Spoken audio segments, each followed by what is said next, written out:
Well, let's start with the nurses because that's much easier. You know, the active clearance mechanism that one day will be automated. I'm hearing probably next year it will be automated. So the nurses won't have to touch it. It's going to be battery operated. But right now they actuate it themselves manually. But this is much safer and much easier than actually milking, which is an old technique, or stripping the chest tubes or breaking the sterile field.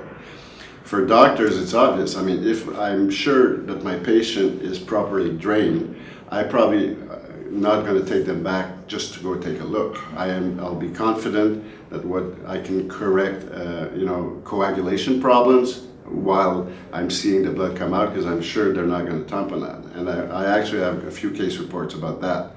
When we thought that the patients were tamponading, and we used the mechanism even more, and it went away. So it's, that's an anecdote, but overall that's it.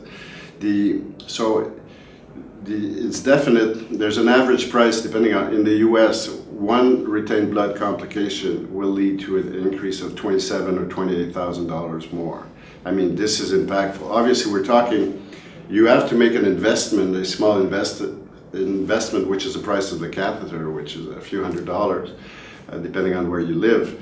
But you will save money ultimately, and if you have a small or medium or large size program, if you decrease your incidence of complications, you're going to see that the savings right away. And ultimately, I mean, this is better medicine. So there's a lot of wisdom in all of our cultures about avoiding problems instead of solving them. A stitch in time saves time.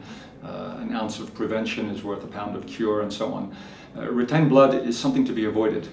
And if you look at the value of avoiding retained blood, we can see the impact across all of the dimensions in care.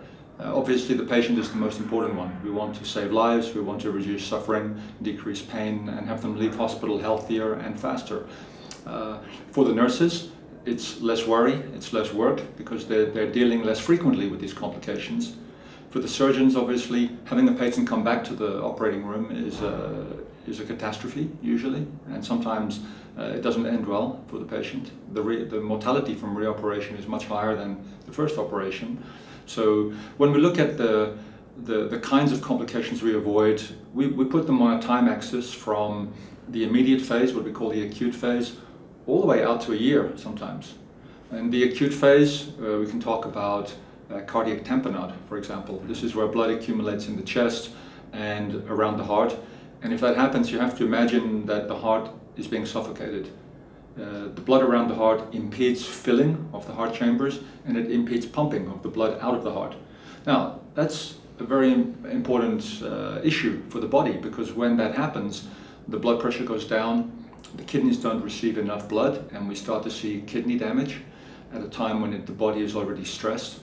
And so acute tamponade and pericardial effusions, which result from fluid accumulating around the heart because of the inflammation caused by the blood around the heart, we can see that this problem can start immediately, sometimes within minutes or hours after the surgery.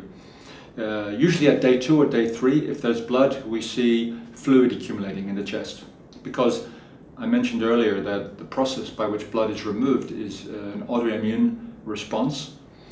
White cells are recruited, water is brought in to dissolve the clot, and a lot of chemicals are released to try to dissolve the clot. So we see fibrinolysis, thrombinolysis, hemolysis, and we see increased levels of inflammatory markers, cytokinins, prostaglandins, interleukinins, and all of those things are highly elevated because of retained blood. So when you remove the blood, all of those inflammatory markers go down, and the consequences of that inflammation also is therefore reduced. So again, it's a root cause. When you avoid the autoimmune response to this clot, you don't get TPA elevated, you don't get thrombinolysis, fibrinolysis, then everything improves. And in fact, in our studies, one interesting dimension is that patients who receive our device actually bleed less. Now, that's a little bit counterintuitive, because we thought at the beginning, if you keep the chest drain open, you should get more blood out. In fact, we saw the opposite. When our device is inserted, we got less blood out, and still the tube was open. So something else must be happening. And now we know what is happening because we measured the biomarkers. When the blood is removed in the early stages, all of this inflammatory response is avoided, and that inflammatory response in turn cannot cause more bleeding. The surgeons all know that bleeding begets bleeding. That's what they say. Many times they will do a washout. They just open the patient and wash out the blood, and there is no active blood in the chest. They just remove clot. When they close up, that's the end of the story. The patient is better. So we know that getting the blood out can actually improve hemostasis.